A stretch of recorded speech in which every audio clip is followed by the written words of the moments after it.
One of the famous battles described in Torah is the battle between Jewish people and a nation called Amalek. Torah describes this battle as following. Then came Amalek and fought with Israel in a place called Rephidim. And Moshe said to Yeshua, choose us men and go out, fight with Amalek. Tomorrow I will stand on the top of the hill with the rod of God in my hand.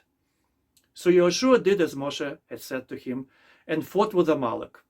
And Moshe, his brother Aaron, his nephew Hur, went up to the top of the hill. And it came to pass, when Moshe held up his hands, that Israel prevailed. And when he let down his hands, Amalek prevailed. But Moshe's hands were heavy, and they took a stone and put it under him. And he sat there, and Aaron and Hur upheld his hands, the one on one side and the other on the other side. And his hands were steady until the going down of the sun. And Yeshua defeated Amalek and his people with the edge of his sword.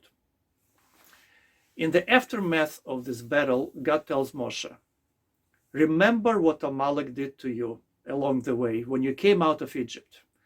When you were weary and worn out, they met you on your journey and attacked all who were lagging behind. They had no fear of God.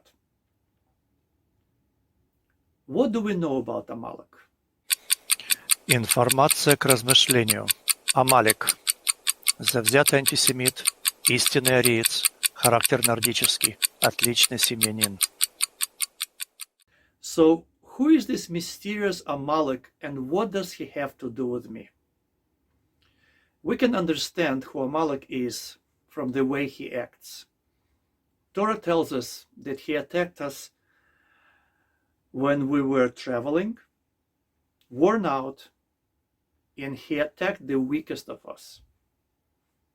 Amalek did not attack us heads up as an equal partner. He attacked us from behind. In other words, he's a coward. Rabbis teach us that Amalek represents doubt.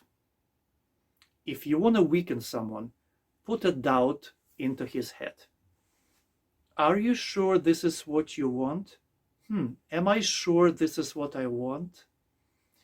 We're literally being attacked every day by the doubt. What do I want to eat? What should I wear? Are you familiar with the situation when a woman stands in front of a full closet and says, I have nothing to wear? Or do you know what is worse than not having a job offer? It's to have two. One is closer to my house, less money. A second is further from my house, but more money. The doubt. And the hardest of all, should I marry him or not? So how do we fight a doubt? King Solomon says, there is time for everything under the sun. There is time to think, and there is time to act. When we are faced with a dilemma, of course, we need time to think. We need to put head above our arms. We need to use our head to weigh all the options and to decide which one to take. But once we made a decision, it's time to act. Put your heads above your head. Start acting. This is what Torah is teaching us. When we raise our hands above our heads, we remove our doubt, we defeat Amalek.